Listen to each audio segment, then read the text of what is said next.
I am sequestered somewhere in my apartment and far away from natural light, but it's such a beautiful day today and it feels like spring is finally here. I put my plants out so that they could get some sun, and I thought, why not sit out here and get some sun for myself, because I really feel like I need it.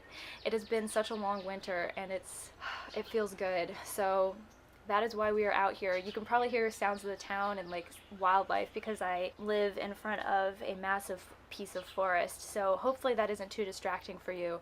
I really am enjoying it, so I hope you do too. But the reason that I'm sitting down right now is because I had an experience, a dream 2 nights ago that I wanted to share. As you know, if you've been following me for any length of time, I find dreams absolutely fascinating. I am an extremely vivid dreamer myself, and I always have been. And lately, my dreams have just been out of this world nuts, and I had one the other night that really has stuck with me and left an impression on me, and I wanted to share my thoughts on it because I think it is significant and I think a lot of people will be able to relate to it. Before we get into all of that though, I do want to say, if it is your first time here, hi, so nice to have you. You should go ahead and subscribe if you aren't already and give this video a like. I try to make new videos every single week. I love having you guys here. So a couple nights ago, before I went to bed, while I was still at work, I watched a video with a coworker of mine. It was like top scariest videos on YouTube or whatever.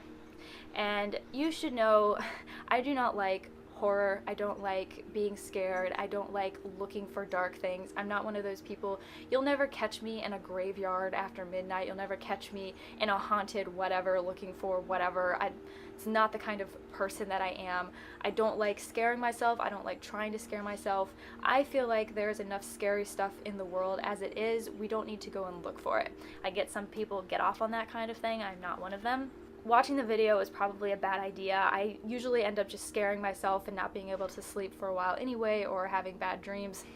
And that is exactly what happened in this situation. There was a particular clip in that video that was a drone flying over a garden, and the person who had taken the clip thought that they had seen a figure standing underneath a tree. And if you're paying attention right now, no way that you could possibly miss it because it is literally everywhere. There's a movie coming out not too far from now, actually by the time this video gets posted it might already be out, called La Llorona. And don't shoot me, I don't speak Spanish, I don't know how to pronounce it, but that's how it looks. And the person who took the clip thought that it was this woman, La Llorona, under this tree.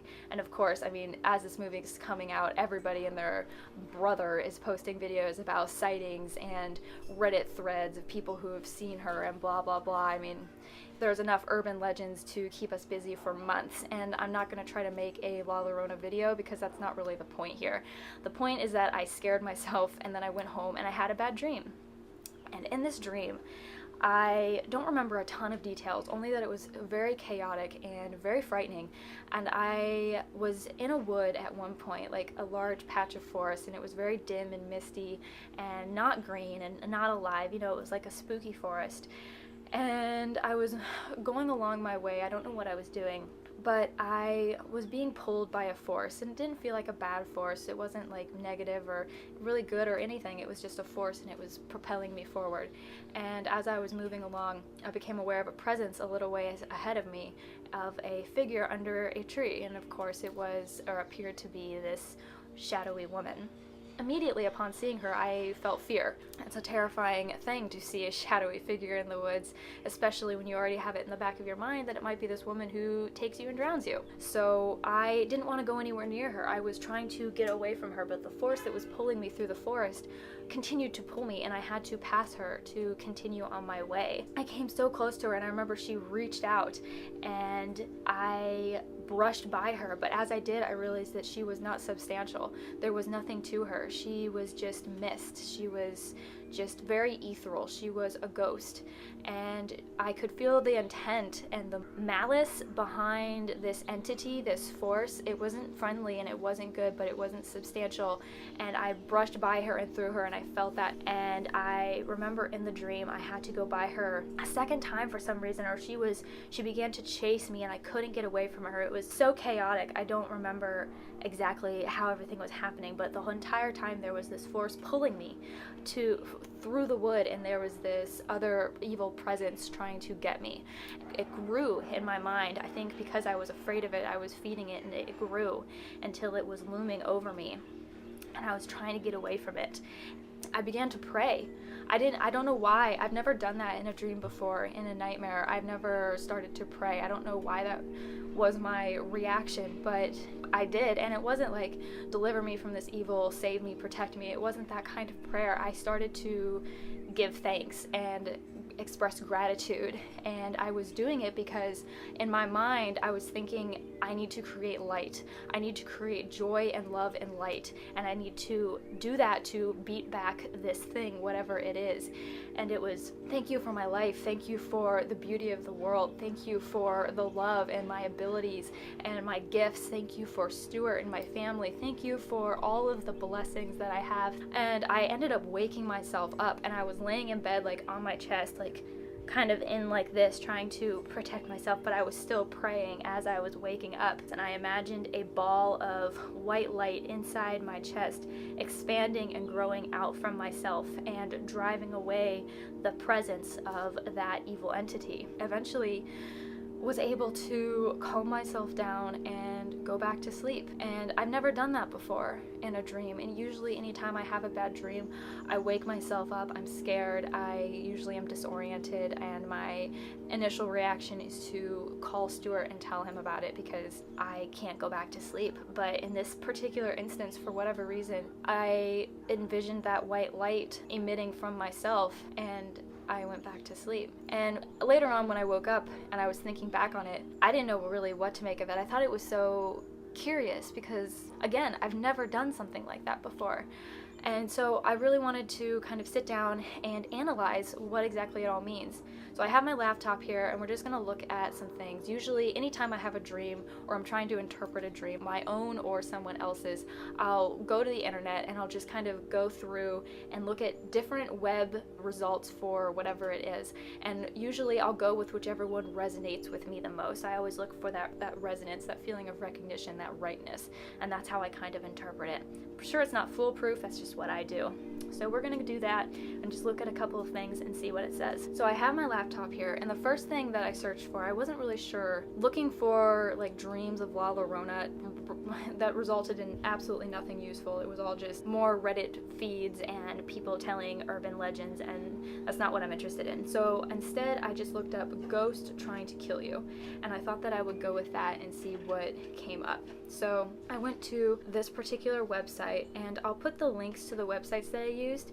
This one is just called gotodreams.com, and I'll put it in the description. But I scrolled down and it says, to dream that ghosts are trying to kill you implies that you are ready to confront your past and your repressed emotions, despite how painful it may be. You are ready to move forward with your life and leave the past behind. And I thought that that was interesting because not like I have a dark, scary past or anything like that, but I definitely have had experiences that have impacted me and have definitely been difficult to work through. And maybe I'll get into those at some point later on down the line, but I have to really consider that carefully because it's not just my story to tell, it's mine and other people's. At the very least, I will just say that I've had experiences that have been difficult to work through because of things that have happened to me or things that I have experienced with other people, and that can always kind of hold you back. And I just think that that's interesting because in the past year, 2 years, I have put so much work into trying to work through my issues and kind of forgive old demons and put things to rest and just let things go and really purge and heal and just recover from the past. Even though the dream was really scary, as is so often the case, a scary thing in a dream often has a very positive connotation because it means this thing is scary, but you're making progress. Don't lose hope. There's light at the end of the tunnel. And I know that. I know that one day I will get to a point where I'm able to lay everything to rest, anything that I'm still holding on to. But it's so nice to see that and to have that positive reinforcement. It feels really good. I want to try to see if I can find something for dreams about a force pulling you or propelling you. I don't know how to search for something like that, but it was very distinct in the dream and I would like to know what it means. So let's just see. Dreams about a force pulling you. Maybe I should say an unseen force. Or unknown? We'll go unknown. Okay, alright, so the first thing that comes up is a search result for sleep paralysis. It wasn't sleep paralysis, not in any way that I've ever experienced it. Definitely didn't feel like it was. Alright, so here's a result from en.mimi.hu. I don't know what that means, but it has a whole bunch of different results for pull, pulled, and pulling. It says doing something about a situation, positive action or expression of will. Through effort, we can pull a memory back to awareness or pull something out of the unknown within us through a creative action. So when I read that, again, it's coming back to dealing with whatever it is that may be holding me back. Not necessarily repressed issues, but just issues that maybe I haven't had the energy or the strength or the peace of mind to deal with yet. So maybe what I'm thinking, and this dream, the force that was pulling me through the woods and forcing me to deal with my issues. And one of the issues, whatever it may be, whatever it is that's most pressing in my mind right now, manifested as this ghostly woman in the wood. And so for me, I had to interact with that. I had to face it, and then I had to reach the realization that I can create light and heal it and find peace away from it. That's what makes the most sense to me. That's how I'm going to choose to interpret it. There are millions of other ways that I could interpret it. Maybe I'll look into some of those, but to be perfectly honest, this is the one that resonates with me the most, just because it relates the most to my own personal journey and everything that I am trying to accomplish. Very interesting stuff, and I'm really happy that I decided to look into it. If you think that there is another interpretation or you took something else from that story, feel free to let me know in the comments. I think it's interesting. I'm willing to hear anybody's thoughts. For now though, I think that is it. I'm going to take what I've read, take what I've internalized, and really just try to work on myself. And I think that that is all any of us can do. And I think it's important to keep in mind in any situation, particularly the negative ones, when we are afraid or frustrated, that we are capable of creating light and love within ourselves. We are capable of taking that and bringing it out of ourselves and into the space around us and infusing it into our energy, and not only helping ourselves but helping other people as a byproduct of that. I think that that is such a beautiful piece to take away from that dream. I get that, prayer isn't for everybody, but prayer doesn't necessarily have to be something that you do, on your knees with your hands folded. Prayer can be interpreted in a million different ways. However you interpret it for yourself, it just means to be mindful and recognize the fact that you have aids that you can reach to. You have the ability to pull yourself out of difficult and unfortunate situations and to really find that strength and that light within yourself and come out on the other side a better and stronger version of yourself. I hope some of that made sense. This was very off the dome. I didn't write any of this out or plan it out ahead of time. Let me know. I think for now that is going to be it. I hope that you've enjoyed this video. Give it a like, subscribe. I am going to be making a lot of new content. I have so many ideas, so stick around for that. And I apologize if the light changes have been frustrating for you. Again, I am outside, I am in nature. The sun is doing whatever the sun wants, and so are the clouds and the trees, and if that's not your thing, then that's okay, but I'm really enjoying it. Lots of love to all of you. I hope you have a wonderful rest of your week, and I will see you again soon for the next video.